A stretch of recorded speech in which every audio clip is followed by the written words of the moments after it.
Dwivedi ji MLC, Bundelkhand क्षेत्र के शिक्षक विधायक और शिक्षक प्रकोष्ठ के वहाँ के संयोजक श्रीमान बाबूलाल तिवारी जी, हमारे लखनऊ क्षेत्र से स्नातक विधायक श्रीमान अवनीश जी एमएलसी,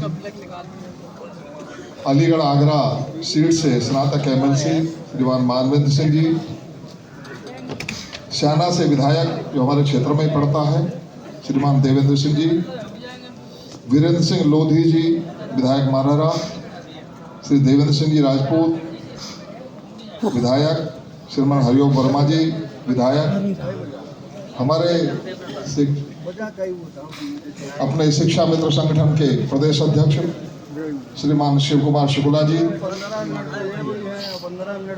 अनुदेशक संघ के अध्यक्ष श्रीमान विक्रम जी, प्रदेश के महामंत्री भाई सुशील यादव जी, संयोजक श्री पुनीत चौधरी जी, श्री विनोद वर्मा जी प्रदेश मंत्री, श्री शिव श्याम मिश्रा जी प्रदेश प्रवक्ता, थोड़ी देर पहले जो बोलकर गए थे आदरणीय एसपी तिवारी जी, श्री अजय कुमार सिंह जी प्रदेश उपाध्यक्ष, श्री किरण त्रिपाठी जी प्रदेश उपाध्यक्ष, श्री राम द्विवेदी जी संगठन मंत्री, श्री राजेंद्र पचेरा जी प्रदेश कोषाध्यक्ष, श्री कौशल कुमार सिंह जी प्रदेश उपाध्यक्ष, श्री राजेश साहनी जी प्रदेश उपाध्यक्ष, श्री तेजभान सिंह जी प्रदेश उपाध्यक्ष और सभी मंचस्थ अधिकारीगण, सामने बैठे हुए हमारे सभी मित्र भाइयों बहनों और सभी हमारे पत्रकार छायाकार बंधुओं, साथियों, 2024 में शुरुआत हुई आपकी और हमारी नज़दीकियों की।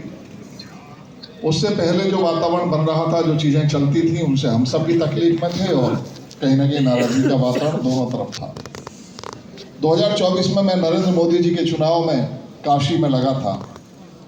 वहाँ पर मेरी मुलाकात हुई आपके संगठन मंत्री जी श्री राम द्विवेदी जी और आपके जो प्रदेश उपाध्यक्ष हैं अजय सिंह जी।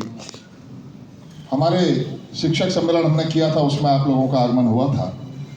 तो मैंने कहा था कि भाई आप लोग सरकार के विरुद्ध लड़कर कुछ नहीं पाओगे, सरकार से हाथ मिलाकर क्यों नहीं चलते। तो उन्होंने कहा साहब रास्ता बनाइए। मैंने कहा रास्ता बनाएंगे, हमें तो पार्टी ने जिम्मेदारी ये सौंपी है, शिक्षक प्रकोष्ठ का प्रदेश संयोजक पार्टी ने मुझे बना रखा है, तो मेरा काम है आप सबकी चिंता करना।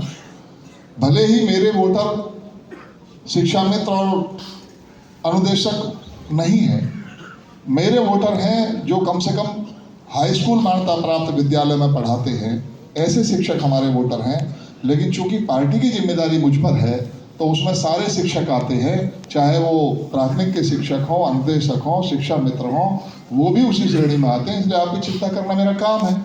लेकिन आप पहले व्यक्ति हैं जो मुझे मिले हैं और जिनसे मेरी बातचीत हुई है।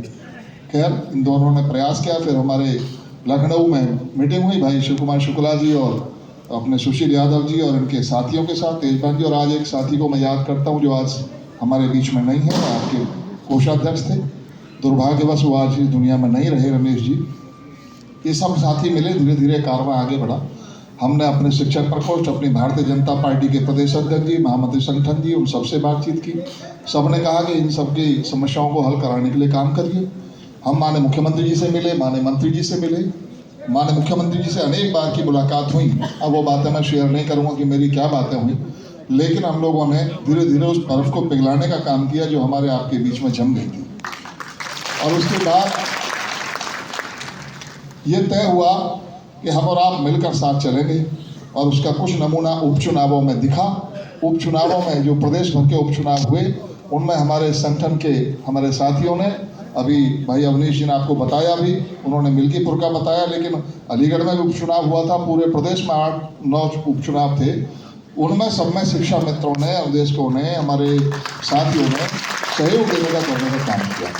साथियों, ऐसा नहीं कि पहले भी आप लोग सहयोग नहीं करते थे, लेकिन होता क्या कि मतदान तो एकांत में होता है और दिखती है आवाज़।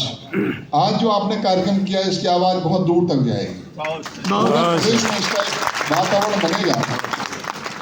इन कार्यक्रमों से हम लोग, भले ही हम लोग यहाँ 2000 की संख्या में हों, लेकिन पूरे प्रदेश के 1.5 लाख शिक्षा मित्रों का प्रतिनिधित्व यहाँ कर रहे हैं।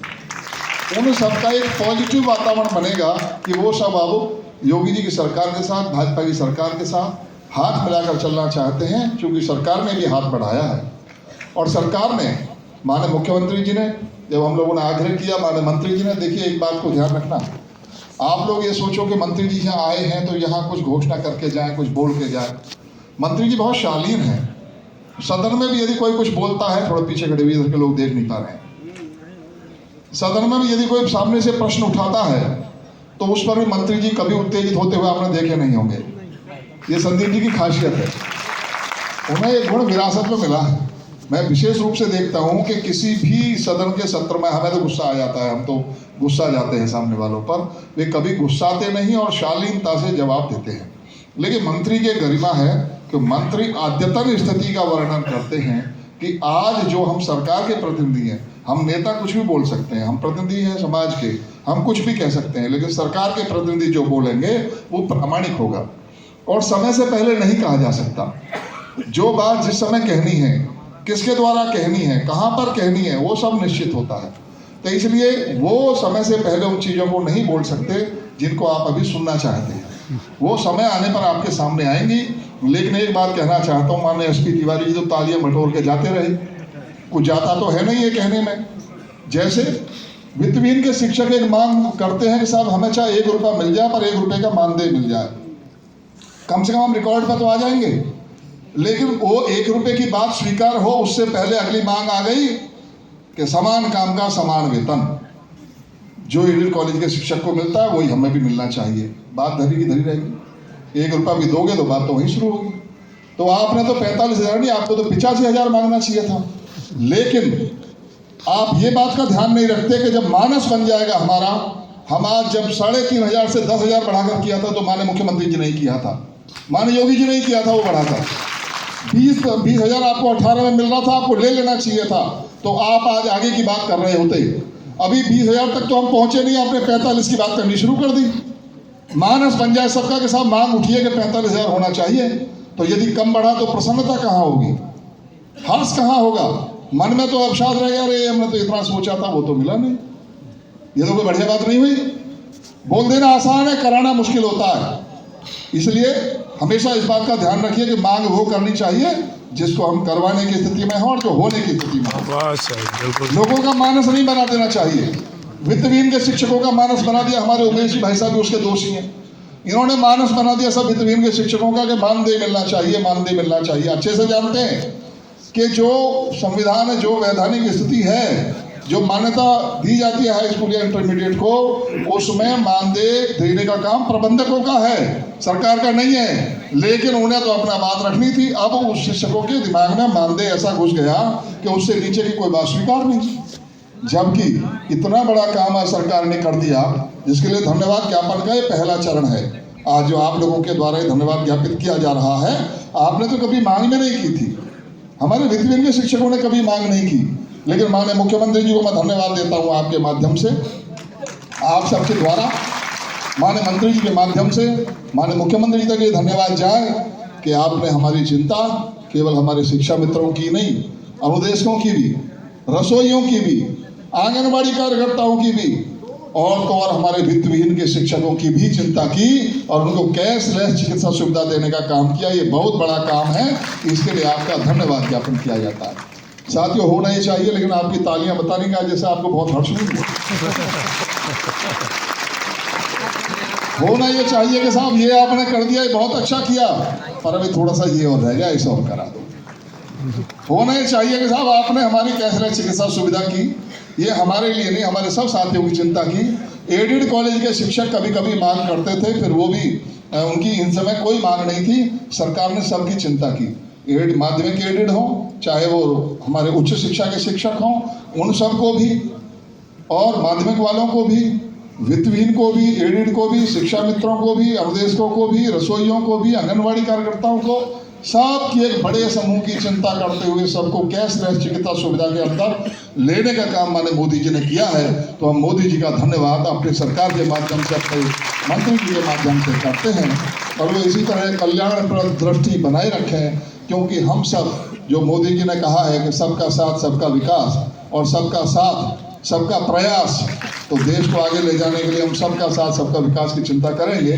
तो इतना मुझे कहना था। साथियों, उत्तर प्रदेश सरकार ने शिक्षा के स्तर को बढ़ाने के लिए बड़े बड़े काम किए हैं।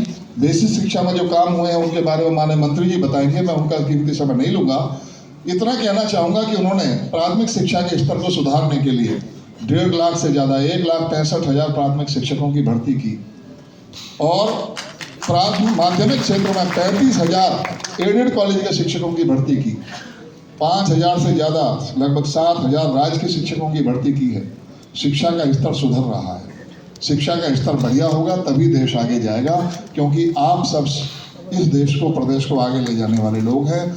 कोई भी देश या प्रदेश वैसा ही होता है जैसे उस देश के नागरिक होते हैं, और नागरिक वैसे होते हैं जैसे उनको उनके शिक्षक बनाते हैं। तो इसलिए आपको इसलिए राष्ट्र निर्माता कहा जाता है। आप राष्ट्र निर्माण का काम कर रहे हैं। बच्चों को जैसी परवरिश दी जाती है वैसे ही संस्कारों के साथ वो बच्चा जिंदगी भर जीता है। आपने वो महती काम अपने जिम्मे लिया है, आप धन्यवाद के पात्र हैं। आपका जॉब अन्य जॉबों से बिल्कुल अलग तरह का है। आपका एक यूनिक काम है, एक नोवेल काम है जो आप समाज के निर्माण में लगे हो। मैं आपका बहुत बहुत अभिनंदन करते हुए, और एक अटल जी की कविता है कि कदम मिलाकर चलना होगा, बाधाएं आती हैं आए घिरे प्रलय की घोर घटाएं, पांवों के नीचे अंगारे सिर पर बसें यदि ज्वालाएं, निज हाथों से आग लगाकर चलना होगा, कदम मिलाकर चलना होगा, कदम मिलाकर चलना होगा। हम और आप कदम मिलाकर चलें।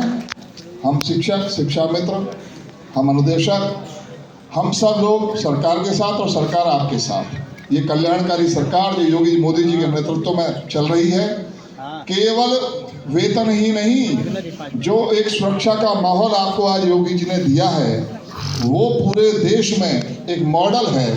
जिस तरह से अपराधियों का पलायन हुआ है, या तो अल्लाह में जो पारे हुए हैं या जमींदोज हुए हैं, आज किसी की हिम्मत नहीं है किसी बहन बेटी को टच कर दे, और कर दे तो फिर या तो पाँव में गोली लगती है या फिर जो है अल्लाह मियां को प्यारा हो जाता है।